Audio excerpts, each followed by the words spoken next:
ये 2 मिनट बाद हो जाता। Yes, we are live now.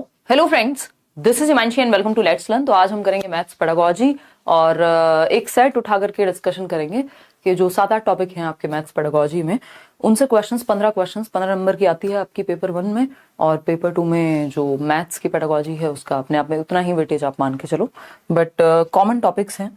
Maths pedagogy से कई लोगों को डर लगता है। आज का जो हम एक सेट करेंगे प्रॉपर, जो ऑनलाइन एग्जाम में आया था अभी 2023 में ही, जनवरी फरवरी का एक सेट है, एग्जैक्ट डेट मैं रिकॉल नहीं कर पा रही हूँ। तो सभी को पहले तो गुड इवनिंग, नमस्कार, राम राम, सत श्री अकाल, अस्सलाम वालेकुम, what you feel connected with. 8 की जगह 9 नहीं हुआ है, 8 बजे नहीं होती है क्लास, 9 बजे होती है, 9 की जगह 9:30 हुआ है आज। चलिए स्टार्ट करते हैं। कल किसी कारणवश नहीं हो पाया था सेशन, और पीडीएफ्स हाँ मिलेंगी एक दिन। और इसके अलावा बिहार 7th फेज और सीटेट के बैचेस में आपके एडमिशन्स ओपन हैं। बैच चल रहा है ऑलरेडी। जो क्लासेस हो चुके हैं वो आपको रिकॉर्डेड फॉर्म में मिल जाएंगी, बाकी क्लासेस आपको लाइव मिलेंगी डेली बेसिस पे। करियर विल ऐप डाउनलोड करके टीचिंग सेक्शन में जाना है। दोनों ही बैचेस में से जिस भी बैच में आपका मन करे एनरोल हो सकते हैं। अलग अलग टीचर्स हैं जो आपके साथ डिस्कशन करेंगे। मैं अपना सब्जेक्ट आपके साथ डिस्कस करूंगी, यानी child development and pedagogy. First question आपके सामने है, और मैथ्स पेडागोजी में एक छोटा सा जो मतलब हम ये कहेंगे एक नोट है कि इससे एक तो डरना नहीं है, इसको नॉर्मल पेडागोजी की तरह ही लेके चलना है। आप अगर पढ़ के समझ गए लैंग्वेज तो क्वेश्चंस गलत नहीं होंगे। एटलीस्ट जिसका मैथ्स भी वीक है ना, वो भी मैथ्स पेडागोजी में 15 में से 10, 11, 12 नंबर तक भी लेकर के आ सकता है। मुश्किल से 2-3 क्वेश्चन ऐसे होते हैं कई बार जो फंस सकते हैं आपके। अदरवाइज थोड़ी सी प्रैक्टिस, मैराथन अगर आपने पहले से देख ली है, या मैंने आपको नोट्स शेयर किए हुए हैं, वो नोट्स पढ़ लिए हैं फ्री, तो आप आराम से 10-12 नंबर लेकर के आ सकते हैं मैथ्स पेडागोजी में। आज का सेशन आपके अंडरस्टैंडिंग को थोड़ा सा बेटर बनाएगा। तो स्टार्ट करते हैं। अलग अलग जवाब आप लोग अलग अलग दे रहे हैं। डी ऑप्शन कह रहे हैं कई लोग, 46% लोग। तो स्टार्ट करते हैं, समझते हैं। क्वेश्चन नंबर 1 कहता है mathematical thinking is based on, यानी जो गणितीय चिंतन है, मैथमेटिकल थिंकिंग है, वो किस पर आधारित होती है। पहला ऑप्शन है प्रोसीजरल फ्लुएंसी, यानी आप प्रोसीजर्स को फॉलो करने में कितने बढ़िया हैं। बच्चा एक्टिव है क्या प्रोसीजर फॉलो करने में, क्या उसका दिमाग एक्टिव है, क्या उसकी थिंकिंग एक्टिव है, उस लेवल पे नहीं है। फिर भी चलो हम आगे बढ़ेंगे। इंट्यूशन एंड ऑब्जर्वेशन, चलिए कुछ हद तक ठीक है बात। फिर आते हैं लॉजिक एंड ऑब्जर्वेशन, कुछ हद तक ठीक है, बट ये ऑब्जर्वेशन मैथमेटिक्स के साथ उतना फिट नहीं हो रहा। और जब हम नेचर ऑफ मैथमेटिक्स एक टॉपिक है पेडागोजी का, जब आप एनसीईआरटी पढ़ते हैं या जो नोट्स आपको दिए हुए हैं, या फिर आप जो एनसीईआरटी ने आपके मैनुअल्स दिए हुए हैं, जिसको हम पोजीशन पेपर कहते हैं, जो एनसीएफ ने दिए हुए हैं, एनसीईआरटी ही देता है बेसिकली। एनसीएफ में बस आपको 2 चीजें पढ़नी है इसमें। एनसीएफ 2005 में जो एक सेक्शन है मैथ्स पेडागोजी का, वो पढ़ लीजिए, और साथ में पोजीशन पेपर एक मैथमेटिक्स का, हर सब्जेक्ट का होता है एक पोजीशन पेपर एनसीईआरटी के द्वारा दिया गया। इन पोजीशन पेपर्स पे ही बेस्ड है पूरा एनसीएफ। तो वो काम आप कर लेंगे तो आपको आराम से चीजें समझ में आ जाएंगी। नहीं करेंगे तो नोट्स पढ़ लीजिए, हम साथ में करते रहेंगे, ठीक है जी। तो अगर हम बात करें तो हमें पता है नेचर ऑफ मैथमेटिक्स, यानी गणित की जो प्रकृति है, या आपने अपने डीएलएड बीएलएड की बुक्स में भी पहला चैप्टर होता है मैथ्स पेडागोजी में, जब आपकी क्लासेस चलती हैं, नेचर ऑफ मैथमेटिक्स, यानी गणित की प्रकृति क्या है ना। तो गणित की प्रकृति हमें पता है लॉजिकल है और रीजनिंग बेस्ड है, तार्किक होता है गणित। ये बात बच्चे को पता होनी चाहिए। तो सारे ऑप्शन से बेटर ऑप्शन क्या हो गया, लॉजिक एंड रीजनिंग बेस्ड होती है जो मैथमेटिकल थिंकिंग होती है। तर्कात्मक होती है और विवेचनात्मक होती है, जिसमें लॉजिक लगता है, कोई भी बात हवा में नहीं होती, मान नहीं लिया जाता, 2+2 4 ही होते हैं। तर्क है गणितीय चिंतन में, और लॉजिक है मतलब प्रॉपर तर्क एवं विवेचना पर आधारित होता है। किसी भी ऐसी चीज पर नहीं, इंट्यूशन पूरी तरह से नहीं, कुछ चीजों में, कुछ टॉपिक्स में गणित के इंट्यूशन लग जाएगा, लेकिन पूरा जो नेचर ऑफ मैथमेटिकल थिंकिंग है वो है लॉजिकल और रीजनेबल। तो D option is the right answer, और बेस्ट ऑप्शन है बाकी के 3 ऑप्शन से। अगर आप ये कहें बाकी के 3 ऑप्शन चलो बहुत खराब नहीं है, या कुछ हद तक हमें सही लग रहा है, लेकिन जो बेस्ट ऑप्शन है वो डी ऑप्शन है, और बेस्ट ऑप्शन ही हमें आंसर दिलाता है, जिसमें बच्चे का जो दिमाग है वो सबसे ज्यादा एक्टिव हमें नजर आए। क्वेश्चन नंबर 2 देखिएगा एक बार। क्वेश्चन नंबर 2 क्या कहता है भाई, तो क्वेश्चन नंबर 2 क्या है, कॉमन सेंस से सॉल्व होने वाले सवाल है। वाइल टीचिंग मल्टीप्लिकेशन, यानी जब आप मल्टीप्लिकेशन टेबल पढ़ा रहे हैं बच्चे को, for 4 a teacher has used the multiplication table for 2 in the following वे। तो 4 की टेबल पढ़ाने से पहले 2 की टेबल के माध्यम से समझाने की कोशिश हो रही है, ठीक है ना। तो 4 times 2 is double of 2 times of 2। भाई 2 का पहाड़ा पहले से आता है बच्चे को, तो जब हम उसको समझाने की कोशिश कर रहे हैं तो हम बता रहे हैं कि जब 2 बार 2 आता है तो मतलब ये जो 4 है, 4 times 2 is double of 2 times 2। तो जो उसको आता है ऑलरेडी, उसके बेस पे हम नई नॉलेज बिल्ड करने की कोशिश कर रहे हैं, बात ठीक है। 4 times 3 is double of 2 times 3 and so on. अब 4 के पहाड़े से पहले 3 का पहाड़ा भी आता होगा, तो उसका भी उदाहरण हमने दे लिया कि भाई 4 times जो 3 है ना, 4 times 3 यानी 12, of 2 is double of 2 times 3 and so on. तो इसी तरह से हम बेसिकली जो बच्चे को आता है उसके आधार पर उसको नई चीजें सिखाने की कोशिश कर रहे हैं। बात सही है या नहीं है? बिल्कुल सही है। अब क्या पूछा क्या है हमसे, इसको देख के डरना नहीं है, हाय रे ये तो गणित चल रहा है। आपको समझना है पूछा क्या है आपसे, पेडागोजी पूछेगा आपसे। The objective of the teacher is to, यानी शिक्षक का उद्देश्य क्या है। हर एक काम का टीचिंग में, टीचिंग लर्निंग प्रोसेस में उद्देश्य होता है, कुछ आउटकम सेट होते हैं कि भाई ये रिजल्ट आएगा निकल करके। तो पहले उद्देश्य समझना है कि उद्देश्य क्या है, आउटकम नहीं पूछा यहाँ पे। उद्देश्य क्या है इस बात का, शोइंग हिज और हर मैथमेटिकल कॉम्पिटेंसी, टीचर अपनी योग्यता को दर्शा रहे हैं। ये तो एकदम बेकार बात हो गई, क्योंकि टीचर का जो उद्देश्य है कक्षा में सिखाने का वो अपनी योग्यता को, कि कितना मुझे आता है ये मैं यहाँ पे प्रूव करने से कोई फायदा नहीं होगा। इस चक्कर में कई लोग अपनी ईगो में इतना ज्यादा या इधर उधर की चीजें पढ़ाने लगते हैं जिसका पेपर से कोई ताल्लुक नहीं होता, या फिर उस लेवल के लिए वो ठीक नहीं है, वो नीड नहीं है उस क्लास की।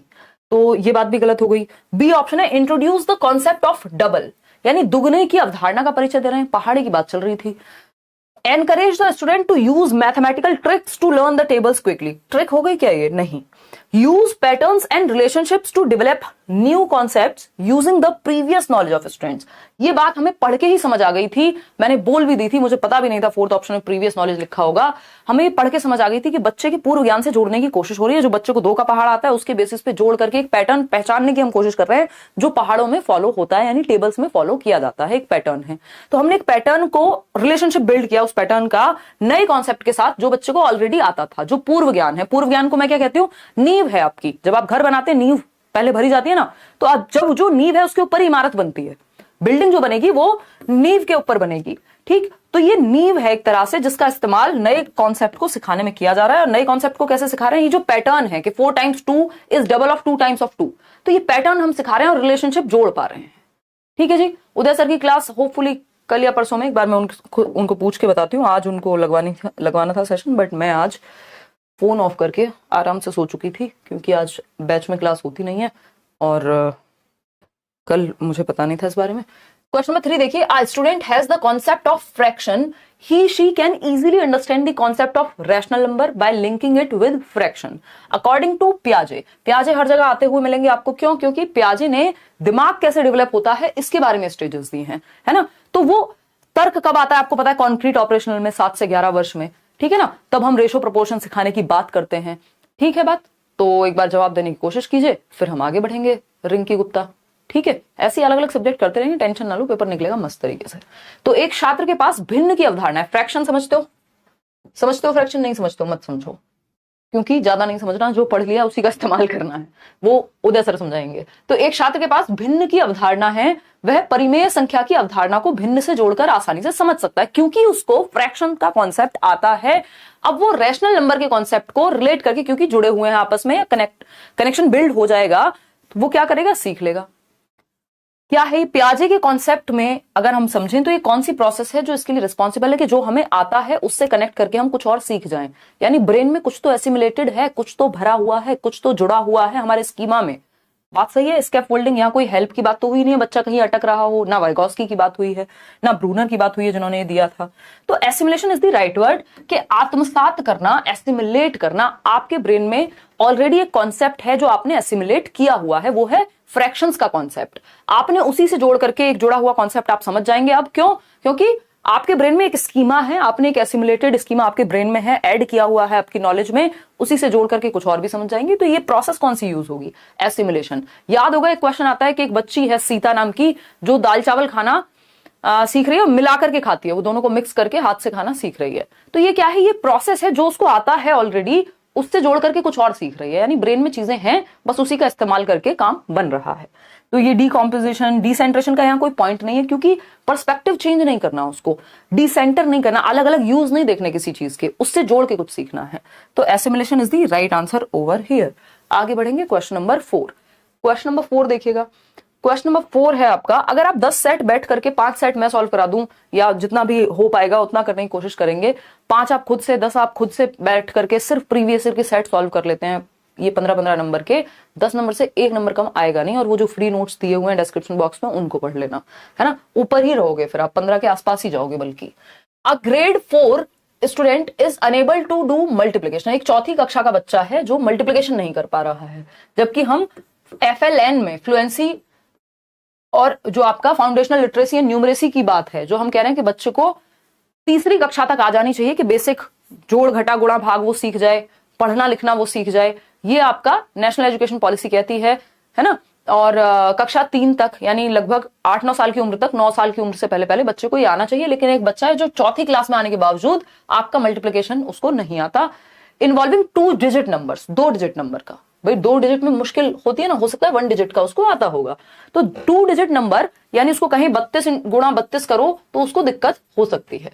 ठीक, which of the following can be best adopted by the teacher to help the child learn multiplication of 2 digit numbers. अब टीचर को कौन सी युक्ति का इस्तेमाल करना चाहिए कि वो 2 संख्याओं का गुणा करना उसको सिखा पाए बच्चे को।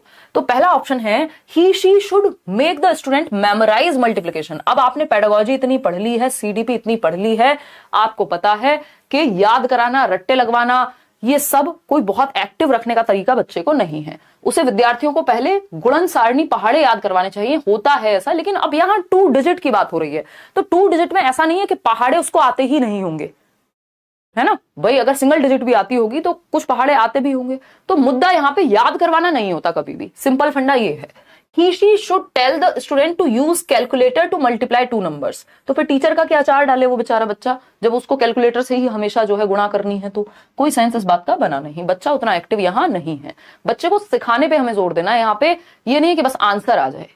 ठीक है ना, ठीक बात है। पेडागोजी आसान लगने लगी आपकी वजह से, बहुत बढ़िया अभिलाषा। चलिए आइए, तो अगर हम बात करते हैं सी ऑप्शन की, he she can first help the student with multiplication of single digit number and then use heuristics for 2 digit numbers. यानी वह पहले एक अंकीय संख्या की गुणा करने में विद्यार्थी की मदद करे कि भाई हम प्रीवियस नॉलेज पे जाते हैं ना, हम सीधा 4th फ्लोर पे नहीं जाएंगे, पहले 1st फ्लोर बनेगा या उससे पहले आपकी नींव भरी जाएगी, फिर उसके आधार पे चीजें बनेंगी। तो हम प्रीवियस नॉलेज से कनेक्ट करेंगे, पहले उसको जो सिंगल डिजिट का मल्टीप्लिकेशन है उस पर फोकस करेंगे, उसको हेल्प करेंगे कि वो उसके साथ डील करना सीख जाए। सिंगल डिजिट के साथ जो एक अंक वाली संख्याएं होती हैं कि उसको 3 गुणा 5 करना आ जाए अच्छे से। उसके बाद हम जाएंगे किधर, 2 डिजिट नंबर पर, और कौन से वो फंडे हैं या ह्यूरिस्टिक्स हैं या तरीके हैं, जुगाड़ हैं, जिनके माध्यम से हम 2 डिजिट नंबर को मल्टीप्लाई कर पाएंगे, ये वो सीख पाए। बात तो सही है, तरीका यही होना चाहिए। हम कहा नोन टू अननोन लेके चल रहे हैं। ये कौन सी अप्रोच है आपकी पेडागोजी में, ये है नोन टू अननोन की अप्रोच, सिंपल टू कॉम्प्लेक्स की अप्रोच। क्या है ये, नोन टू अननोन, शिक्षण का सूत्र है ये, ज्ञात से अज्ञात की ओर। जो बच्चे को आता है, क्या आता है, प्रीवियस नॉलेज, जो उसका पूर्व ज्ञान है, तो ज्ञात से अज्ञात की ओर ले जाते हैं हम, सिंपल टू कॉम्प्लेक्स ले जाते हैं, सरल से जटिल की ओर। ऐसा नहीं होता डायरेक्ट पहले जटिल की ओर जाएं। तो आपको सबको पता है कि पहले हमें सिंगल डिजिट मुश्किल लगता है, फिर हम वो सीख जाते हैं, वो हमारे लिए सिंपल हो जाते हैं, और फिर हम 2 संख्याओं वाली गुणा सीख पाते हैं। तो सरल से जटिल की ओर जा रहे हैं हम यहाँ, बात तो सही है। फिर आता है आपका डी ऑप्शन, इसको भी पढ़ लेते हैं, क्या पता ये इससे भी अच्छी बात कर रहा हो। डी ऑप्शन है, he she can perform the multiplication algorithm repeatedly on the black board and ask the student to solve similar problems using the algorithm taught. कि जो भी मेथड, जो भी तरीका, जो भी एल्गोरिथम, जो भी स्टेप बाय स्टेप प्रोसेस को एल्गोरिथम बोलते हैं, सिखा दिया है, बता दिया है ब्लैक बोर्ड पे मल्टीपल टाइम। अब बच्चे को अगर समझ में ही नहीं आया, आप 70 बार बता दो ब्लैक बोर्ड पे, करते रहो, खुद से ही खेलते रहो, तो ये तो सेंस बना नहीं। बच्चा एक्टिव है सी ऑप्शन में, और उसके सिंपल टू कॉम्प्लेक्स का हम यहाँ रूल भी फॉलो कर रहे हैं। हम नोन टू अननोन भी ले जा रहे हैं बच्चे को, और एक एक करके चीजें जोड़ करके सिखा रहे हैं। तो सी ऑप्शन सबसे बेहतर ऑप्शन है जो बच्चे के पक्ष में है। ठीक है, क्वेश्चन नंबर 5 पर जाएंगे। बहुत ही आसान सा सवाल, बट इसके लिए आपको 2-3 कॉन्सेप्ट पता होने चाहिए, नहीं तो गड़बड़ हो जाएगी। बस नंबर 75, बस का नंबर क्या है 75, goes to the central market, एक केंद्रीय बाजार में जा रही है आसपास कहीं या जहां पे भी। Here the use of number is dash, यानी ये जो नंबर का यूज हुआ है, बस संख्या 75। भाई बस संख्या होती है ना, ऐसे दिल्ली में बहुत सारी बसेस चलती हैं, किसी बस का नंबर होगा 623, किसी का 302 होगा। ऐसा 302 तो खैर क्या ही होता भी होगा, अब तो मुझे बहुत टाइम हो गया बस में ट्रेवल किए, बट हाँ नंबर्स होते हैं अलग अलग। जो डीटीसी की बसेस हैं, दिल्ली ट्रांसपोर्ट कॉर्पोरेशन की, या ऐसी अलग अलग रोडवेज की बस है, तो उसमें भी कुछ ना कुछ तो होता ही है, जिसके माध्यम से हम मान लेते हैं बस नंबर 75 एक नंबर है। ठीक, अब ये बस नंबर 75 जो है सेंट्रल मार्केट की तरफ जा रही है। ये जो नंबर का यूज है, यानी इस 75 का क्या मतलब है यहाँ पे, ये कार्डिनल है, ये नॉमिनल है, ये ऑर्डिनल है, या ये सीरियल नंबर है बस का, बताइए बताइए फटाफट से। अब इसमें सब गलत जवाब दे रहे हैं, इसमें सब गलत जवाब दे रहे हैं। देखते हूं कितने लोग सही जवाब दे रहे हैं। सिर्फ 26% लोग सही जवाब दे पा रहे हैं, अदरवाइज 43% लोग सी कह रहे हैं, 13% लोग ए कह रहे हैं। सीरियल नंबर बनी थोड़ा ना सीरीज में बस जो है, सीरियल नंबर तो वो होता है जिस क्रम संख्या में कोई भी चीज बनी होती है ना।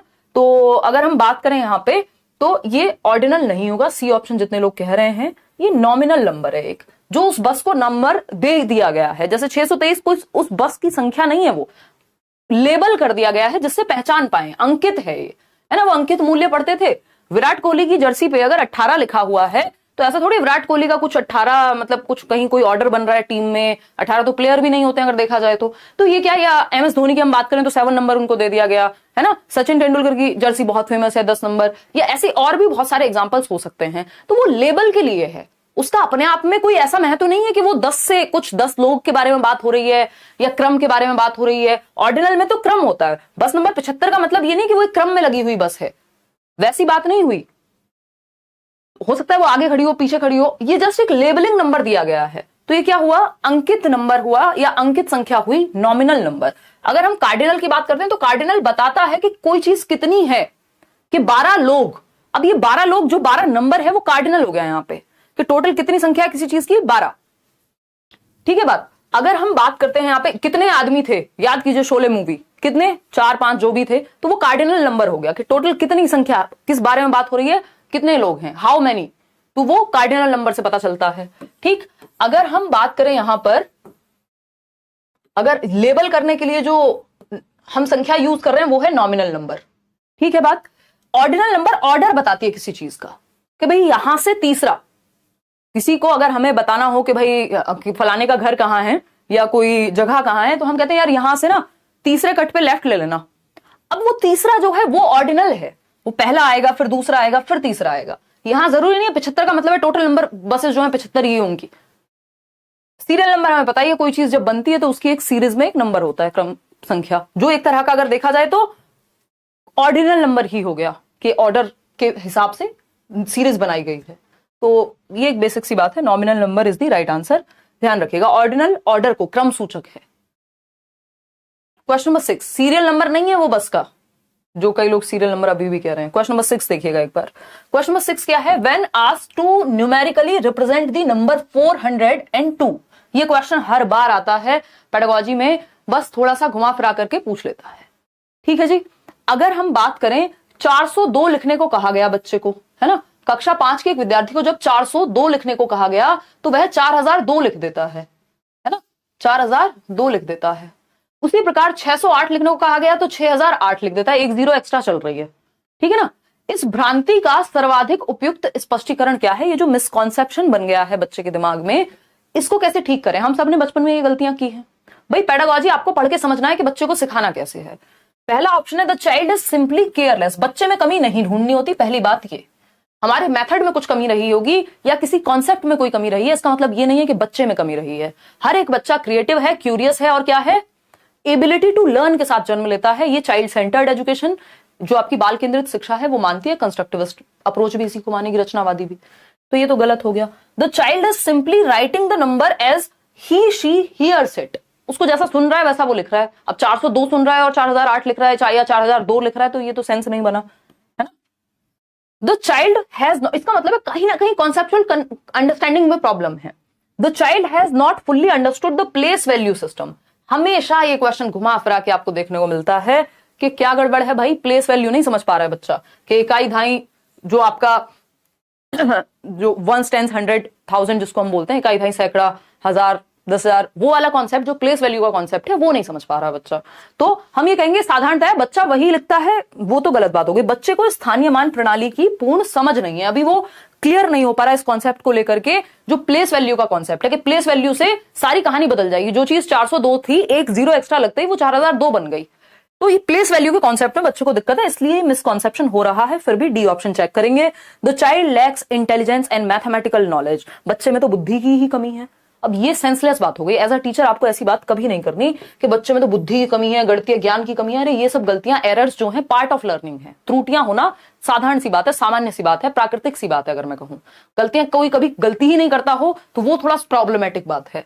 तो यहां स्थानीय मान की समझ में उसको कंफ्यूजन है, कॉन्सेप्ट अभी क्लियर नहीं है। C option is the right answer. Question number 7 देखिएगा एक बार। ये क्या पूछता है, क्वेश्चन नंबर 7 कहता है a teacher gives the formula to find the area of a rectangle. भाई रेक्टेंगल आयती बोलते हैं ना हिंदी में, तो एक रेक्टेंगल का एरिया फाइंड आउट करने को टीचर ने कहा है, एक फॉर्मूला बताया है, ठीक है ना। Ask the children to find the area of different rectangular cutouts the teacher is using. एक क्वेश्चन इस तरह का भी आता है, ऑफलाइन में भी आता था, ऑनलाइन में भी आता है। बेसिकली क्या होता है कि आपको याद होगा 2018 में एक क्वेश्चन आया था कि एक टीचर ने राइट एंगल ट्राइंगल के 4 शीट्स बांट दी बच्चों में, यानी पहले क्या उदाहरण पेश किया, बाद में रूल की तरफ गए हैं, है ना।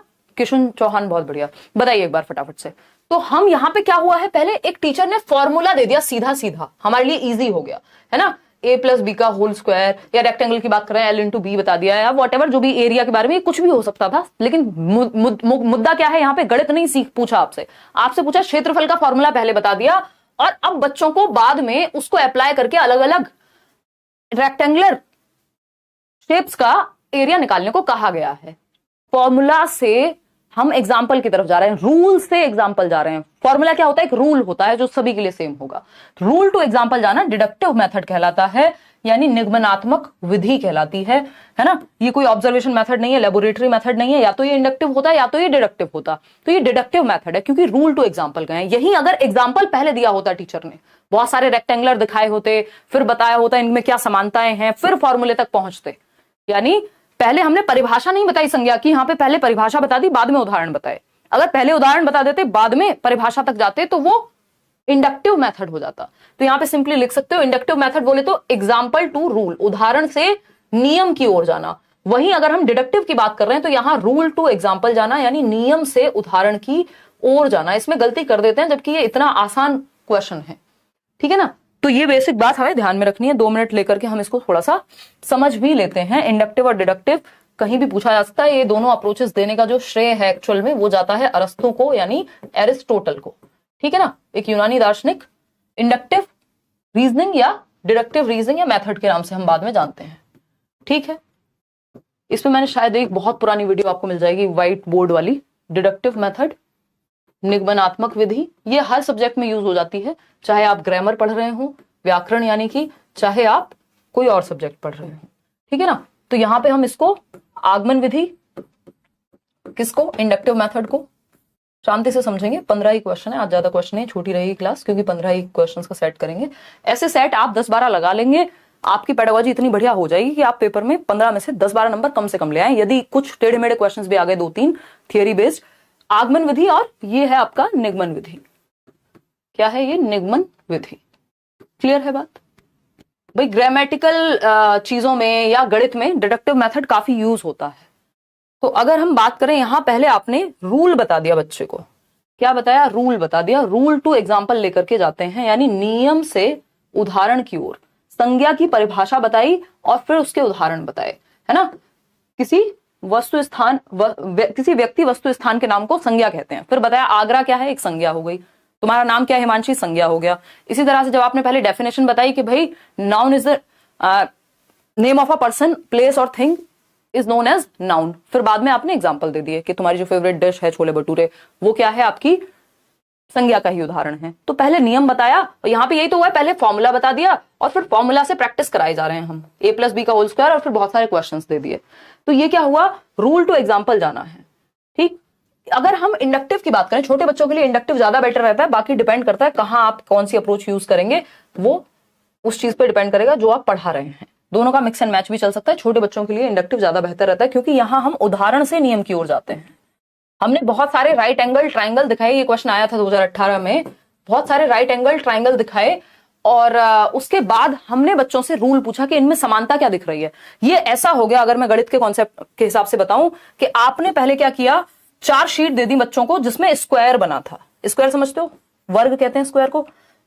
4 पिक्चर दी या 4 पेपर दिए बच्चों को जिसमें स्क्वायर्स थे, ठीक। अब आपने कहा कि इसके बारे में तुम्हें क्या लग रहा है कि क्या समानता है इनमें, या क्या प्रॉपर्टी हो सकती है इसकी। तो बच्चे कहेंगे ये चारों की ही जो डायमेंशन है वो बराबर है, जो चारों भुजाएं हैं वो बराबर हैं वर्ग में। तो फिर हम रूल पे गए, रूल तक हम पहुंचते हैं उदाहरण से कि भाई ये जो 4 साइड्स होती हैं वो इक्वल होती हैं एक ट्राइंगल में, सॉरी वर्ग में, या जिसको हम स्क्वायर कह रहे हैं, या ट्राइंगल की अपनी प्रॉपर्टीज होंगी। तो आपने पहले एग्जाम्पल से रूल गए। अगर आप डायरेक्ट पहले रूल बता दें कि भाई चारों भुजाएं बराबर होती हैं एक वर्ग के अंदर या एक स्क्वायर के अंदर, तो वो तुरंत डिडक्टिव बन जाएगा। क्यों? क्योंकि फॉर्मूला पहले बता दिया। ठीक है ना।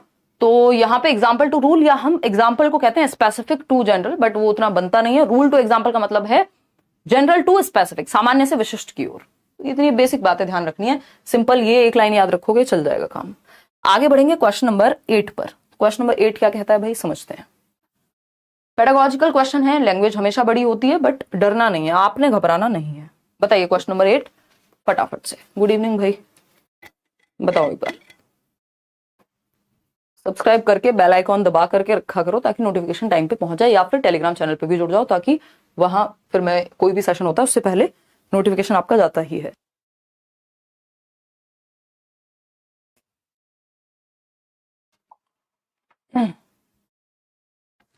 Hello friends, this is Himanshi and welcome to let's learn. Tarun कह रहे हैं, अच्छा ठीक है तरुण। कुछ लोग रोज इतने कमेंट करते हैं कि पता नहीं नजर भी आ जाता है, और कई लोगों का कभी कमेंट नहीं पढ़ा जाता। इसमें मेरा कोई अपराध नहीं है, ये रैंडम होती हैं चीजें। वो तो नहीं हो पाएगा रूप, एसएमएस वाला पेपर तो नहीं नहीं नहीं, वो नहीं दे पाएंगे भाई गोपाल सर। सभी लाइक कर दो सेशन को। अरुणा देखो कितनी प्यारी बात कर रही है, जवाब दे दिया आपने पोल में अरुणा। बताइए 53% लोग। चलिए देखते हैं, ए कह रहे हैं 53% लोग।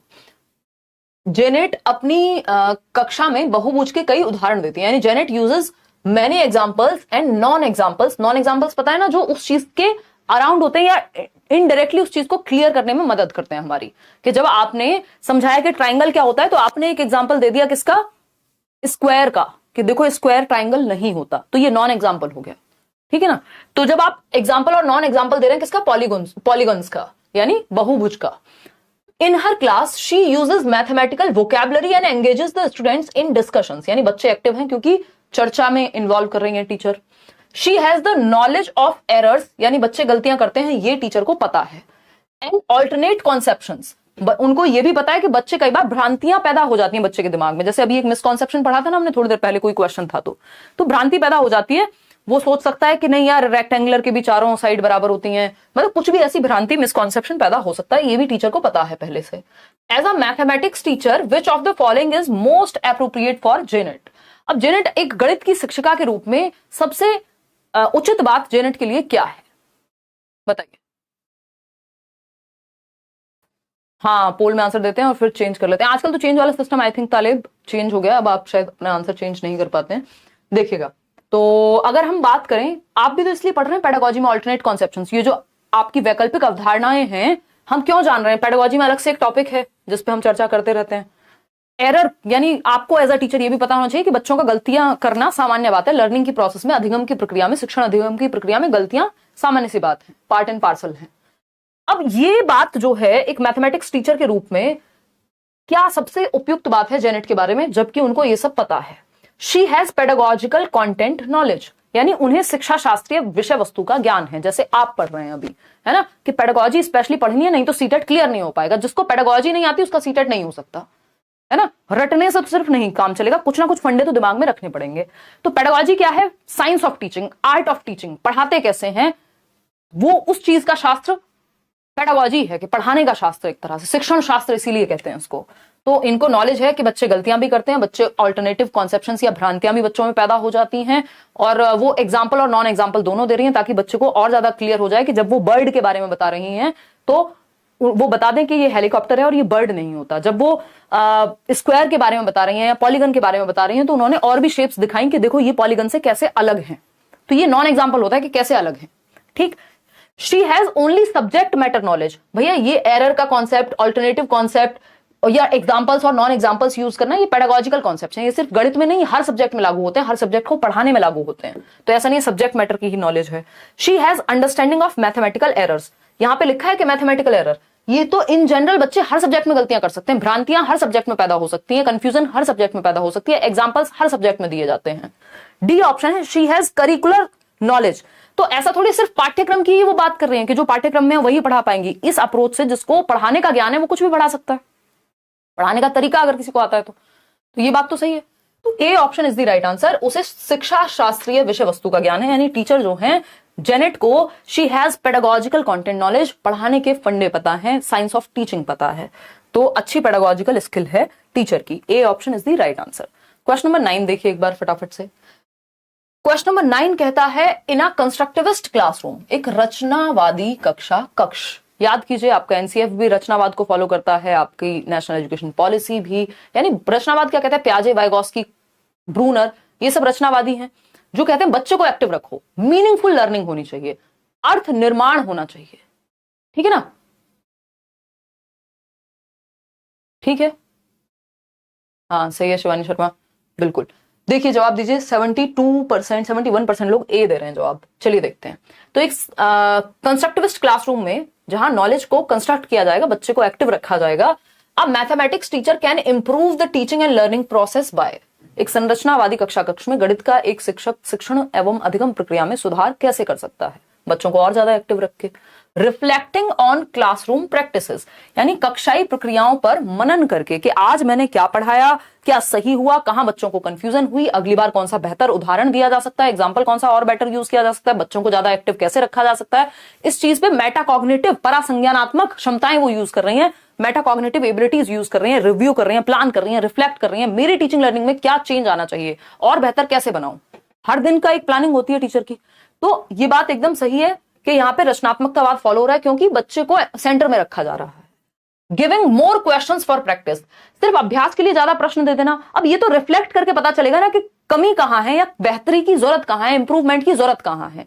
अब सीधा बस प्रैक्टिस, हर चीज का इलाज प्रैक्टिस, ऐसा नहीं होता। सर का दर्द है तब भी डॉक्टर पेट दर्द की दवाई दे, हार्ट अटैक आया किसी को तो उसमें भी पेट दर्द की दवाई दी जा रही है, तो वैसी बात हो गई, हर चीज के लिए प्रैक्टिस करा दो बस। Focusing only on summative assessment, summative assessment ऐसे ये होता है जजमेंट के लिए, अंत में होगा, और टीचिंग लर्निंग प्रोसेस के एंड में जो आप सबमिटिव हाफ ईयरली या ईयरली एग्जाम देते हैं और सीधा आपको पता चल जाएगा इतने % आपने अचीव किया है। जबकि फॉर्मेटिव असेसमेंट ज्यादा बेटर है, उसमें फीडबैक मिलता है और वो during the process of teaching learning होता है। मतलब जैसे अभी आप साथ में पोल भी दे रहे हैं, मैं साथ में डिस्कशन भी कर रही हूं, तो टीचिंग लर्निंग प्रोसेस के बीच में चल रही है ये चीज या साथ में चल रही है, इसको फॉर्मेटिव असेसमेंट कहेंगे, रचनात्मक आकलन। जबकि आप पेपर फाइनल देकर के आएंगे, वहां पे एक बार में ही कहानी खत्म है, समेटिव असेसमेंट है वो।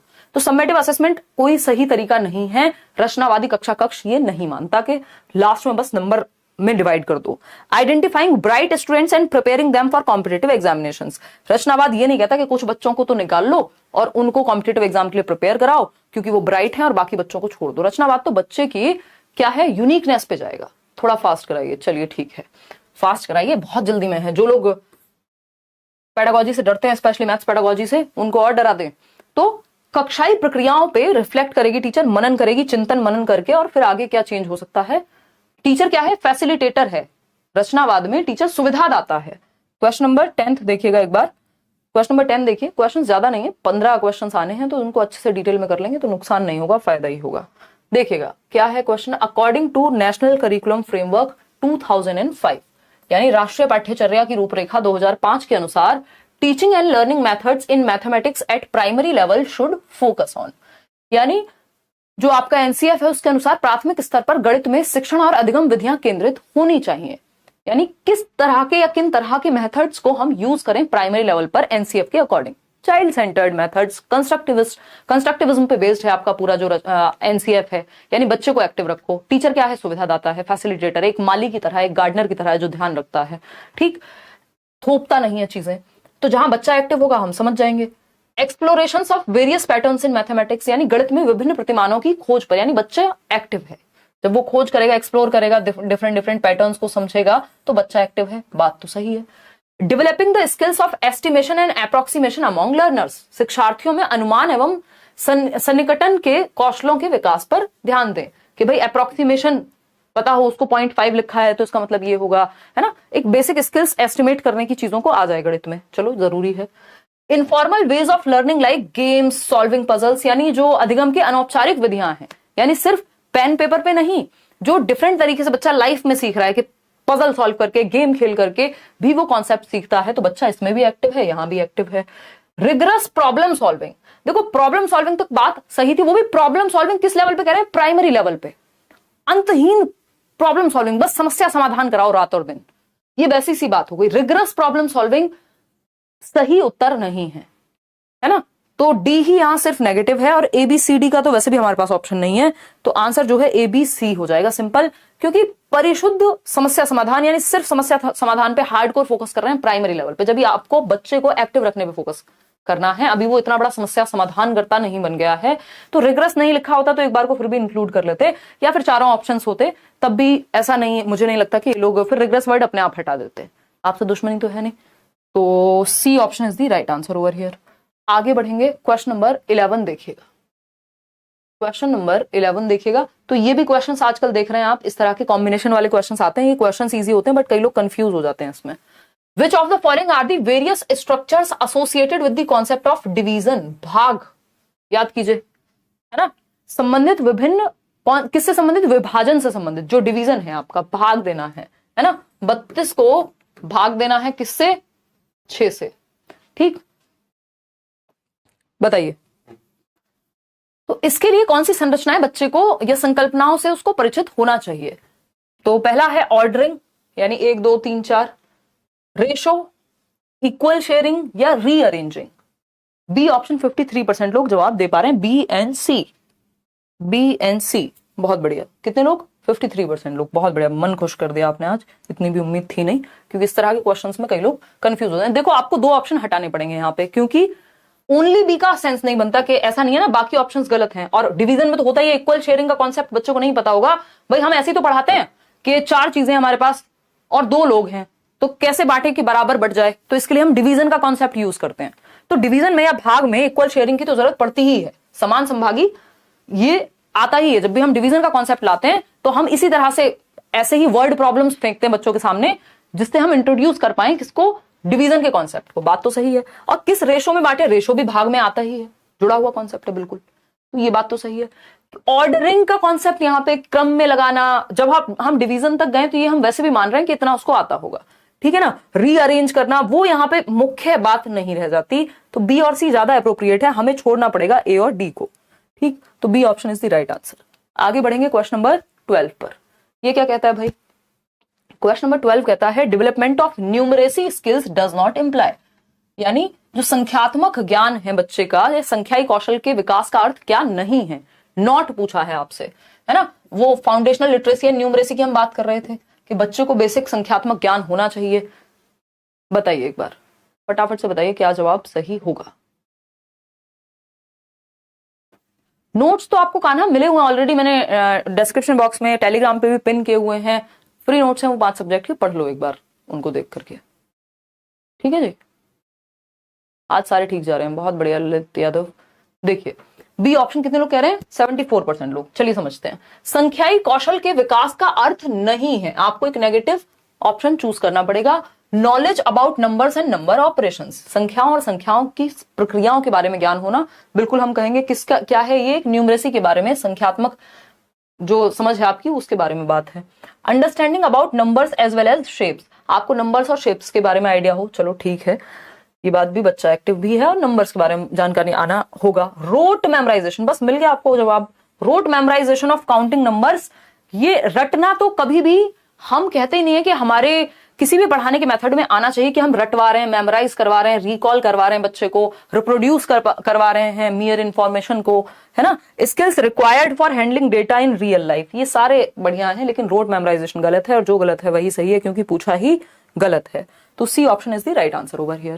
क्वेश्चन नंबर 13 देखेंगे और देखते हैं कि क्या पूछा है क्वेश्चन नंबर 13 ने। देखते हैं, एट प्राइमरी स्टेज यानी प्राथमिक स्तर पर mathematics text books include a variety of poems, stories and patterns, which of the following describes the most appropriate reason for this as per the NCF 2005।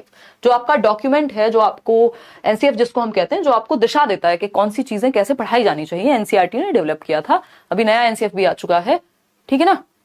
बताइए, बहुत बढ़िया, डी ऑप्शन 76% लोग कह रहे हैं, और 2 सवाल और हैं इसके बाद, और फिर पोल वाली दीदी सो गई हैं, नहीं पोल वाले भैया हैं वो वैसे भी थोड़े सोए हुए रहते हैं। देखिएगा एक बार, अगर हम बात करें, सोई नहीं है एक्चुअली, होता क्या है कि जिनका इंटरनेट वीक होता है कई बार उनके पास पोल पहले आ जाता है, वीडियो थोड़ी कई बार अटकने में, क्योंकि पोल इजी सी बात है इंटरनेट के पर्सपेक्टिव से सोचोगे तो बहुत भारी डेटा नहीं लगेगा, और वीडियो अगर कहीं थोड़ी बहुत लैग कर जाती है तो उन लोगों को लगता है पोल पहले आ गया या तो पोल बाद में आया, तो वो नेट का कुछ प्रॉब्लम होता है, उस केस में ज्यादा ऐसा लगता है। देखिएगा, प्राथमिक स्तर के गणित थोड़ा बहुत कुछ माइक्रो सेकंड्स का इधर उधर होता भी है, बट उतना नहीं होता कि बहुत लेट लगे।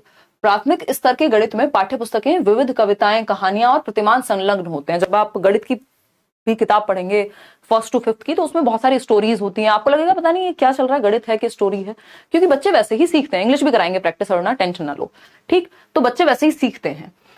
अब कौन सा रीजन एप्रोप्रिएट है एनसीएफ के अकॉर्डिंग ये इंक्लूड करने का कि हमने मैथ्स में स्टोरीज वगैरह इंक्लूड की हैं, word problems and all, to make mathematics class less boring for the children. चलो बात तो ठीक है, लेकिन और बेटर ऑप्शन चूज करने की कोशिश करेंगे। To develop the vocabulary of children, बच्चों की शब्दावली तो भाषा से भी विकसित हो सकती है, गणित में ही कहानियां डाल के सीखेंगे। To get for some leisure time in the mathematics class, थोड़ा फालतू टाइम, फ्री टाइम मिल जाए जिसमें आराम से कहानियां चलती रहें। कोई सेंस है इस बात की? डी ऑप्शन है to make mathematics contextual and related to life experiences of children. बस आपको यही देखना है बच्चे के भले की तरफ कौन सा ऑप्शन आपको लेकर के जा रहा है। और कोई भी चीज यदि एनसीएफ कह रहा है तो वो बच्चे के भले के लिए होगी, वो टाइम पास के लिए नहीं होगी। वो वोकैबुलरी बढ़ाने के लिए जो शब्दावली है वो बेहतर हो, उसके लिए भाषा की क्लास अलग से होती है, लैंग्वेज की, हिंदी इंग्लिश की। तो गणित को संदर्भित बनाना और बच्चों के जीवन के अनुभवों से जोड़ना, ऐसा नहीं है वोकैबुलरी बिल्ड नहीं होगी, या ऐसा नहीं है इससे क्लास लेस बोरिंग नहीं बनेगी, दोनों बातें ठीक है अपनी जगह पे। लेकिन सबसे बेटर क्या है, ये उद्देश्य तो नहीं है, ये ऑब्जेक्टिव ये थोड़ी होता है कि बोरिंग कम हो जाए इसलिए पढ़ा रहे हैं, बल्कि ऑब्जेक्टिव ये होगा कि हम संदर्भ में सिखाएं बच्चे को, उसके लाइफ से जोड़ करके सिखाएं। जब हम बात करते हैं कि भाई तुम्हारे पास 5 टॉफी हैं और 6 फ्रेंड ने तुम्हारे, कैसे बांटोगे, तो ये क्या हुआ, ये हम उसके जीवन से जोड़ दे रहे हैं।